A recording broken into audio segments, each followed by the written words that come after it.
Hello and welcome back to Crafty Meraki's YouTube channel. Aditi here with a fun pop-up box card. Today I'm playing with the Magic Maker pop-up box die that has been recently released and creating a Garden of Love scene card that is so stunning, beautiful and easy to create. So I am using the main dies to cut the template for the box and the partition with white cardstock. And then here I have the rainbow canopy pattern paper. I've chosen one print for the matting of these sides and pieces for my box. Now it's very important for you to place the dies in the direction of the paper. So that's what I had followed. Since there is direction to my pattern paper, I had placed them in a way that all my leaves are pointing upwards. Now first up I will just mat my base, and the white little die cut that you see, I have die cut that twice, one to close the box and one to create a little partition for more layering. And so of course the layer that goes on top of it with the pattern paper, I have die cut that twice as well. Just burnishing the sides, folding along the score line that the die itself gives you when you cut. I am now ready with all my pieces to mat. So I'm just using liquid glue to mat my pattern paper on my background piece. You could use tape runner, you could use double-sided tape, anything that you have and that you feel comfortable using will work wonderfully. So placing my pieces in the correct orientation, and I quickly keep gluing them.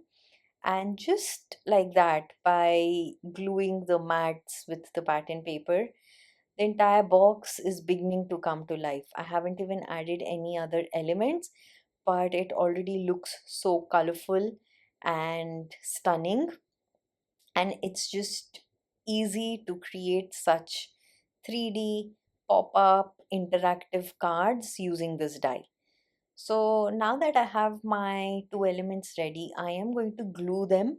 So what I'm going to do is I will adhere liquid adhesive on the flap of one of the rectangular pieces and then adhere that to the inner flap of the box itself on one side, centering it. And once I have that in position, I will apply liquid adhesive on the other part of the flap and adhere that to the other flap of the box to just glue everything together, giving me a nice partition there. And I will repeat the same process on the edge of my side flap of the box, which is going to help me basically close the box and give me a front for the box where I can add other elements and sentiments and other things. So just doing that nicely, I keep burnishing it with my fingers and I am just adjusting everything. So here, just for this attachment, I would say use liquid glue simply because it stays wet for a little longer duration and it gives you time to adjust and move around the paper and make sure that everything is straight and adhered well. So it gives you time to just fix everything and have it all set. Now for my elements, I am using the Flower Fest Effortless Artistry papers, and these are stunning. We have some beautifully colored blooms here, and I have used these two particular sheets and die cut all these flowers with the one cut die, and I have stored them for use on my project. So spreading them on my working surface, now all I'm going to do is create a composition. So I start by adhering one flower cluster to my inner partition, and then from there I build other layers. So I add some behind it.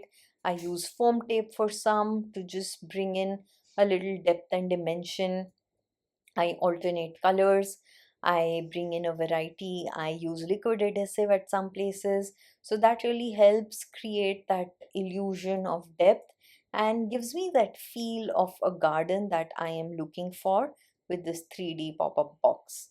So just doing that, nothing too fancy. I am attaching and adhering all of these floral clusters. So you can see with products like this, it is just so simple and easy. I can just pull out elements and start gluing and adhering them, and I'm adhering them to the inside of the partition at the back and front because that further adds to the dimension.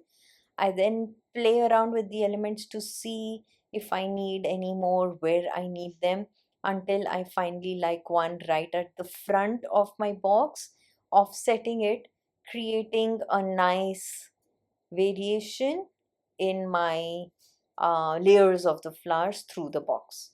Now for the sentiment, I'm using this Gilded Expression stamp set that I've already stamped with black ink and die cut. And I'm also using the Butterfly Bliss stamp set that I've stamped and die cut. And I will quickly color 3 butterflies to match the colors that I already have going on the box.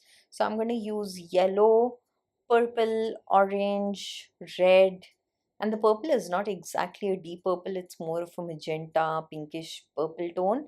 I am using my watercolor brush markers to quickly add color, make these butterflies vibrant and fun to match the garden scene that I already have going. So quickly coloring in and finishing that so that I have a nice layer. So now on this butterfly, I'm going to bring back some green from the foliage that I have on my scene. And I think this really works beautifully, just breaks the monotony and gives me another pop of color that I need for my box. Now using foam tape, I am attaching the sentiment to the front of my box card, and I thought congratulations really goes well for this card. I am then going to just find a nice placement for my butterflies. I'm curling their wings just using my fingers to bring that sense of movement, almost as if these butterflies are really flying.